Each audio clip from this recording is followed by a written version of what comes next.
First up on the Wednesday Warrior wrap-up, we take a look at some Transformers news, specifically Takara stuff.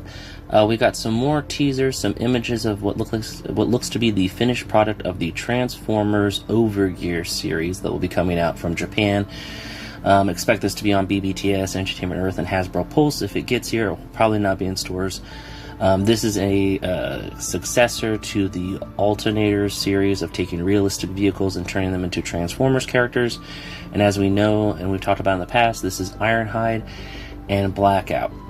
Now, given the fact that this is Energon Ironhide, and in the teaser they gave us of a little video like they do for the Diaclone stuff they're doing for these, they do have him talking to, I believe, Kicker.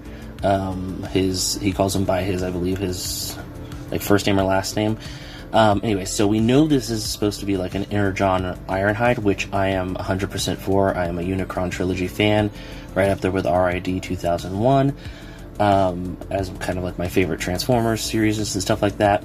I like G1, of course, like everyone does. But Energon doesn't get a lot. I think we got like 2 figures, and they were the same figure during the Legacy line. And I don't even think we have anything coming out in Age of the Prime from Energon. So it's nice to see something for Energon. And then Blackout, there is a Blackout in Energon that is a helicopter. So I think this is supposed to be like a mixture of Bayverse and Energon characters. So you have Blackout, Energon / Bayverse, and you have Ironhide / Energon Bayverse, because in the Bayverse he was a black truck. But these look really awesome. There's going to be more news when it comes to these Takara stuff.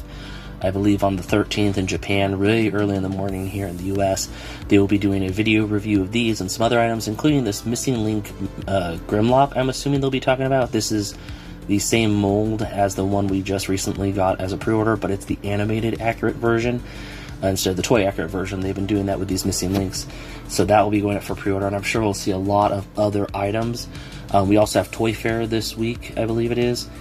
This weekend or next weekend, I think it's this weekend, where we'll be getting a lot of new Transformers news. I think that's what this teaser that the Transformers social has been posting. They keep posting the 86 movie like intro and scene with Unicron, and first they said 72 hours, now they say 48 hours because that was posted today and yesterday. So sometime this weekend they're going to be doing something for Transformers, so there'll be a lot more Transformers news this week. I'm sure our next Wednesday Warrior will be filled with a lot of stuff. If you want to keep up with stuff and you don't want to wait till Wednesday, I will be posting things on my socials, specifically Instagram. Usually I'll share stories and stuff like that. So when things go up and are talked about for Toy Fair or this event, I'll try to share them over there, but I will probably cover them in the next video if you want to wait till then. And over in some Marvel Legends toy news, we had the fan stream on YouTube with Dwight and Dwight and Dan from Marvel Marketing and Design, and they gave us 6 new Secret War figures that will be available for pre-order right now if you want to pick them up. Links for them are in the description down below, along with everything else from today's video that is available. We also got to look at a future pre-order for a X-Men 97 Archangel, which looks really awesome. We also got to look at Onslaught, who will be the next Target exclusive. So like I thought, the 4 that were shown in the corner of Emma Frost are the other characters. The other 3, I mean, will be going up as other characters throughout the year. So Onslaught will be the next one. Date of pre-order is to be announced. We also got a Daredevil 2-pack of... is it Maestro or Mint? I can never remember his name. The street artist character, and Bullseye, and I love it because they kept talking about red paint, even though, you know, it's more in the red paint on the figures, accessories, and stuff like that. But I thought that was really funny.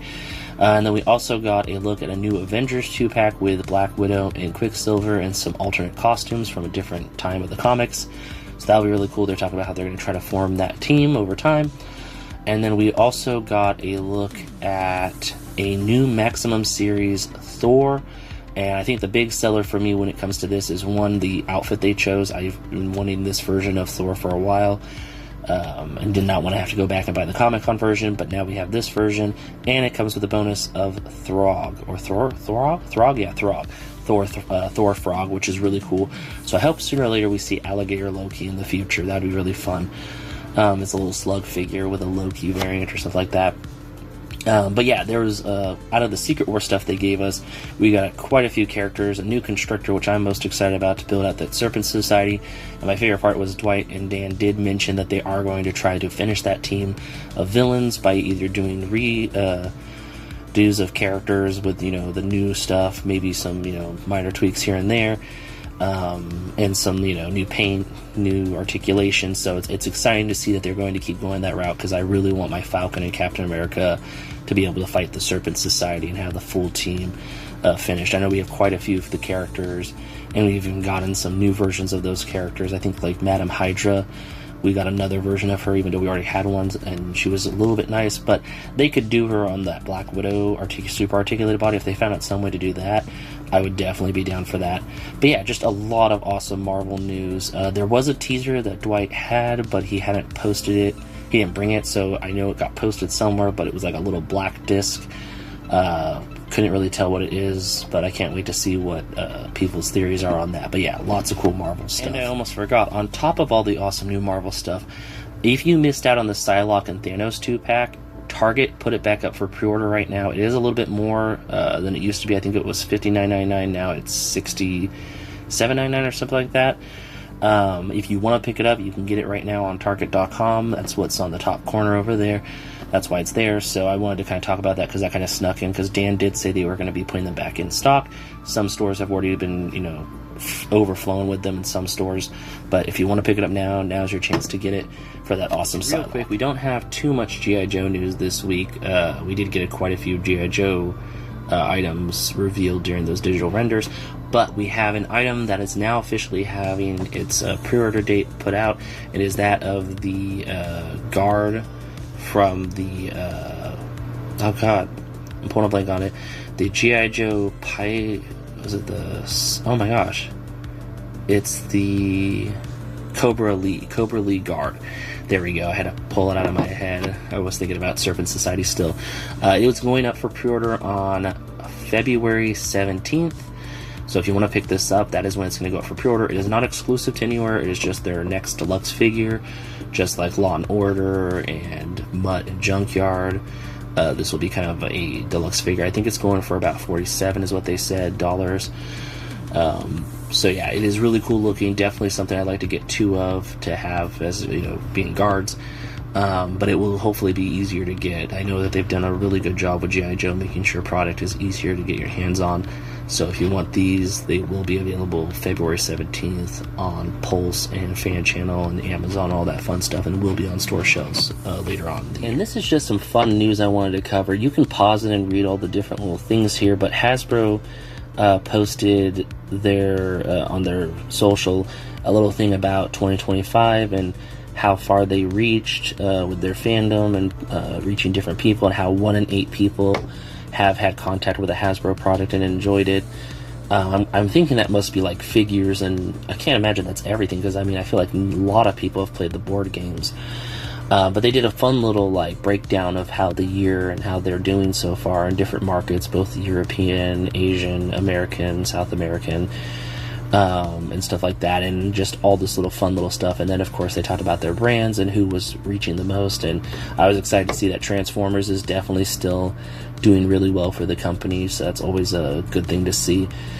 Being an evergreen brand, I think it's always going to be something that when, Hasbro is always going to appreciate Transformers, and that as a Transformers fan, you're still going to get, media and collectibles and stuff like that. And they break down that too. They break down what people interacted with the most, like games and virtual games, like apps, and then movies and TV and social media, and then collectibles and collecting. And it's just a really fun little diagram, I think is the word I'm looking for, where they talk about all the different stuff and how everything's doing. And then there's also, wasn't part of the post, but on the top left is a little breakdown of how their last quarter of the year, I believe, was. And it does show a dip in certain brands like Transformers, but not by enough that I would be worried about it. But they did see that Marvel was doing pretty good. I think Star Wars, it's all pretty much there if you want to pause and read through it. It's really fun. I like the business side of, toy industry and stuff like that, and the ins and out and how it's doing across the world, not just in my little pocket of the world. But yeah, really fun to see all this, and I'm really excited that they shared this with us so we can kind of see. I love that Peppa the Pig was number 2. Peppa the Pig is definitely very popular with the kids and stuff like that, and the younger fans.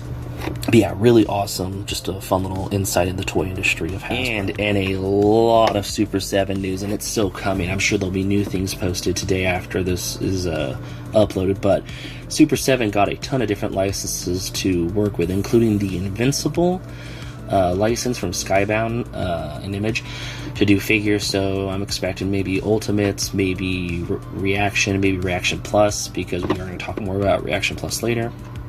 They also got, from Hasbro, they got My Little Ponies, Furby, and Visionaries. I'm assuming this means we'll see like the MTV stuff here that they also licensed out. We're probably going to see plushes, some figures. I feel like with Visionaries we're going to see Reaction Plus figures that are kind of like reissues of the old toys. We might see Ultimates, but I feel like they're going to go more on the route of the 3-inch line, which will be very exciting to see that technology brought back with the whole holographic stickers and stuff like that. And then with My Little Pony, I'm assuming plushes, probably little, vinyl figures. They might do a reaction line of it and have like little 3-inch scale My Little Ponies with like hair and a hairbrush. Furbies, I'm excited to see what they do with that, because I'm imagining they're going to be little, reaction figures that will probably be like slug figures, and maybe you'll get like 2 or 3 in a pack. Either way, it's really cool to see this. Definitely makes me laugh because, all the different licensing trade arounds and stuff like that, which we'll talk more about later. But on the note of TMNT, though, from Super 7, they got a ton of stuff talked about with the Reaction Plus line they're going to be getting for their Turtles. And you can see here you get Raph, Donnie, Shredder, and a Foot Soldier. I'm assuming the next wave will probably be Mikey and Leo, and probably like Rocksteady and Bebop, or Splinter and April. I will definitely be picking up the Michelangelo one when it finally comes out, because I like Michelangelo, and that's the one turtle I collect when it comes to, any of the different toy brands. But I think when it comes to my Turtles, even though they're not 3-inch like these, which is kind of cool, because you could have these with your O-ring Ghostbusters that Hasbro did, or the G.I. Joes that Super 7 or Hasbro did. And if the Visionaries are coming out in the Reaction Plus line, you could really mix up your universes in the 3.75 world. And then, of course, they have another of the 2000s Turtles Ultimate line coming out with the motorcycle and Raph and April. And then the villain, I can't remember. I just know he's one of the Foot leaders, like the high-ranking officers. It's been a long time since I watched that show. But yeah, lots of Super 7 news. And like I said, when it comes to licensing stuff, this is a very heavy toy industry news, licensing and ins and outs of it episode. But Mattel, we knew Playmates didn't renew the license for Turtles, and it kind of made sense because I've seen a lot of their product sitting on the shelf. I think the pegs are always full when it comes to Turtles at my local stores like Target and Walmart, which is kind of insane to see that that's kind of how it is right now for the Turtles. Plus, Playmates has done, I think, like almost everything. They've reissued a lot of the old toys from the 90s and vehicles and stuff like that. They've done the Turtles multiple times, movie versions, cartoon versions. They redid, the Nickelodeon era. They've done a lot with it, and I think that they've kind of gone to the point where they're like, there's really not much more we can do. So there's no point in, still having the license just to have it. So they let it kind of, go. But there was also this kind of like, well, who's going to pick it up? And so the rumor was Mattel, and it has officially been announced that it is Mattel. Paramount Studios and Mattel signed a deal for a certain amount of years to have the TMNT license at Mattel. So this is pretty crazy when you think about it, that now they have DC and TMNT. So we're going to be seeing a lot come out of, Mattel. I feel like Hasbro and Mattel are definitely scooping up some really cool licenses to make some awesome figures, and that there'll be ways for us to get, old obscure figures. Like, I'm still hoping now that they have Street Fighter, even though it says movie role-playing figures for Hasbro, we'll get those old G.I. Joe, crossovers in the classified line, and we'll get like some classified, like we got Power Rangers Lightning Collection versions of Street Fighter characters. We'll get classified versions of Street Fighter characters from the old G.I. Joe line. But when it comes to Turtle stuff, This is just announced that they got it. There's no product available to look at yet. I'm hoping maybe at Toy Fair Mattel will show something off, but since it's so soon, I feel like it's going to be more of a Comic-Con reveal thing. We'll probably see more of like the DC stuff at Toy Fair. But really interesting. I cannot wait to see what Mattel does, because we already saw what they did with the Turtles of Grayskull stuff, which was really cool. So I'm excited to see what they do for the Turtles just on its own when it comes to role play and action figures and stuff like that. And we talked about this item a while back, but the Frazetta girls are doing another. They're doing the action figure for John Carter of Mars, which we saw a while ago. Now we have like finished figure looks of what the product looks like finished, and this looks incredible. As a John Carter of Mars fan, I really liked that Disney movie. I was so sad there was no merchandise for it and that it didn't do well enough to make sequels. But it's exciting to see that this figure is being made, and it has all kinds of awesome accessories. It has his alien dog creature. It's just really cool looking. It will be going live for pre-order on February 17th, the same as the G.I. Joe. So if you want to pick this up, you can pick it up at FrazettaGirls.com. I'm sure it will pop up on BBTS later on. They're always good at scooping up the ability to sell figures like this on their site. And it just looks awesome, so I'm looking forward to it. I just wanted to give you guys an update on it real fast. And in some Mondo toy news, that Beast we talked about from X-Men a while back finally is going to be going up for pre-order soon. Its link is available if you want to bookmark it. I have it in the description down below for when it does come out. This will be the limited edition version. It looks awesome. I love the photos here of all the different X-Men 90s X-Men cartoon characters together finally that we've gotten. It is crazy to see how many have come out. It is an amazing set of figures. Definitely something that will take up, a big space in your collection, being that they are 12-inch scale, figures, but they are really cool looking, really detailed. I'm content with my Marvel Legends version, but if you are someone who collects mostly in the 12-inch scale, this is definitely awesome to see. If you want to pick it up, like I said, it will be available soon, but I just wanted to give a quick update about how it is coming along, and that it will be available for pre-order soon, so keep your eye out for that. And in some D&D news, Hasbro is licensing out to Basic Fun some Dungeons & Dragons stuff, mostly for younger kids. This will be a line of like interactive figures, or figures that look really cute. They're like little chibi versions of D&D characters and creatures. They will be doing this, I believe Basic Fun is the one who does, oh man, I'm trying to think of some of the figures they do. I know they do a lot of like reissue retro stuff, I think, like Pound Puppies and miniature Care Bears and stuff like that and things. I believe that's them, but they're going to get the D&D license, Basic Fun, from Hasbro to do these fun little interactive figures, and this is more targeted not to collectors, but I'm sure people will be collecting them. It's more targeted to younger fans or fans-to-be. It's kind of a way to get kids into the idea of D&D so that they can grow up and, enjoy D&D. It is definitely that kind of like figure line. It is targeted to draw people in that are younger, from the ages of like 5 to 8, into D&D, so that they will buy into like Wizards of the Coast stuff in the future. It's really a cute little idea. I love the different figures shown here. The dragon looks really awesome, and I really like what I believe is a dragonborn wizard or sorcerer. They look really cool. I cannot wait to see more. I'm hoping this is something we'll see come out of Toy Fair from Basic Fun, and they'll talk about it some more and show off what it does. But they did give a lot of the press a little thing about it. So it does read that it is pretty much for that. It is for a targeted demographic of 5 to 8 to get them into D&D, so that later on they'll get into, stuff from Wizards of the Coast and Hasbro, like Dungeons and Dragons and Magic the Gathering, stuff like that. So it's a bridging product when you think about it, bridging, a younger audience to the future of the older audience product, keeping the brand alive and keeping brand recognition out there. So really cool. I'm sure that these will have a lot of cool features to them, and in a way be something that, older collectors will be like, these are really cool. I want to buy these for my kids, as I like to collect, D&D stuff, and I might collect some of it myself. So really awesome. I'm hoping to cover more about it here in the future. And in comics this week that we think look awesome, first up is G.I. Joe, A Real American Hero continuation comic series 325, Big 325. I'm very excited for this comic because we're going to get 2 new characters. I believe it is RC and is it Down Range or Long Range? I can't remember the name of the character. But we're going to get 2 new Joe characters. So that'll be very exciting. Never before seen.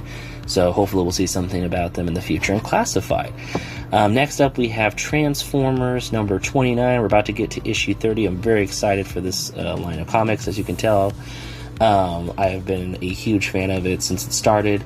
The Energon universe has definitely just been really fun to read, and I'm very excited to see what happens in this issue after what Megatron did in a previous issue. I feel like Optimus is going to get a little bit more aggressive with him. There's definitely a lot going on between all the characters in this comic line, and it's just a lot of fun. And then next up, something I'm very excited about. I knew this was coming a while ago, and I'm definitely excited to read it. It is that of Star Wars Jar Jar from Marvel Comics number 1.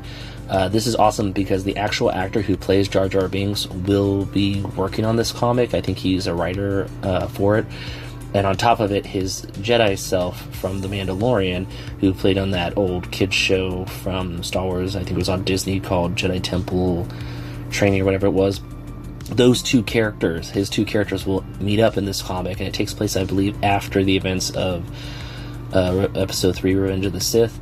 So I'm very excited to read this. And then finally, we have Mark Spector, Moon Knight, number 1, and this is the continuation of the Moon Knight comic series, and it is someone has kidnapped Moon Knight and is keeping him trapped and prisoner, and that's not a great idea if you know Moon Knight. So I'm very excited to see where this comic goes and what will be going on with the characters in it, and who he'll interact with and stuff. I don't know a lot about it, and the things I do know I don't want to spoil, but yeah, lots of awesome comics this week. Let me know in the comments down below what comics you're most excited about. And like always, go to your local shop, pick up whatever you know seems interesting to you, and just have a wonderful time reading. And in today's Creative Corner, we have a look at an amazing Transformers customizer and kit basher. Their work is incredible looking. It is that of @tracks_customs on Instagram, and their work is incredible. They do a lot of different, like, what if this character was in this universe, so a lot of Transformers Prime characters that we never saw. They make them in figure form, like this Sideswipe and Sunstreaker here, which I'm in love with. Big Autobot Brother fan. Love me some Sideswipe and Sunstreaker doing awesome stuff and looking cool. These both look amazing. This is if they were in the Transformers Prime universe. I like it because they kind of gave it the kanji, like in Robots in Disguise 2015 Sideswipe, because I know a lot of people, those are in kind of the same universe in a way, Prime and Robots in Disguise 2015. So it's kind of cool to see that. And the Sunstreaker just looks really awesome too. They also have like a lug nut that looks really cool using that old, I think it's like Powerglide. Powerglide's mold from Universe. They used that to make a lug nut, which looks awesome, and they use 3D printed parts, so it's really cool to see that. There's also this really awesome Transformers jackpot off of the Jazz mold they did, and I love the decals they used and stuff like that, and it just looks really awesome. And then of course there's this really awesome, I think it's supposed to be like the IDW Universe Hot Rod, but using the Transformers Prime, I think it's Wheeljack mold. It looks awesome too. Really exciting, you know, awesome stuff. And then of course they have some RID 2001 stuff, which really is cool. I wish we'd get some of these characters. They have, I think is it Crosswise and ARK or ARC? I can never remember their names. I love the character designs, and I remember them as a kid, but they are just really cool looking. And I think they use the Power of the Primes Jazz and the Siege or Earthrise Sideswipe or Kingdom Sideswipe, which looks really awesome, because those characters, I believe, use those molds kind of in the past from other things, because, you know, they always recycled them and stuff like that from series to series. But yeah, really cool stuff. All their work is incredible. All, you know, the paint details are amazing. Just a lot of amazing custom Transformers. I always like seeing this stuff because, in my opinion, Transformers are one of the more difficult things to customize, because you are literally painting something that will go from a robot to a vehicle. So trying to avoid paint chippage and trying to make sure everything kind of fits in and lines up is a lot of work. So hands down, amazing work here. Definitely go give them a follow, go give them the likes, the love, the share with any of your friends who are Transformers or custom fans, and just enjoy all the amazing, stuff they have. They definitely deserve the follow if you are a Transformers or custom fan. And there's some, things here that apply to other customizing stuff. Like I said, it's a lot of tricky customizations when it comes to getting everything to line up when it comes to Transformers painting and stuff like that. So some really cool stuff here. Definitely gets me excited for the idea of maybe some of these characters coming to the main line in the future. Hopefully Hasbro will do more RID 2001 characters. But yeah, really cool stuff. I will catch you in the next one. Have a wonderful day.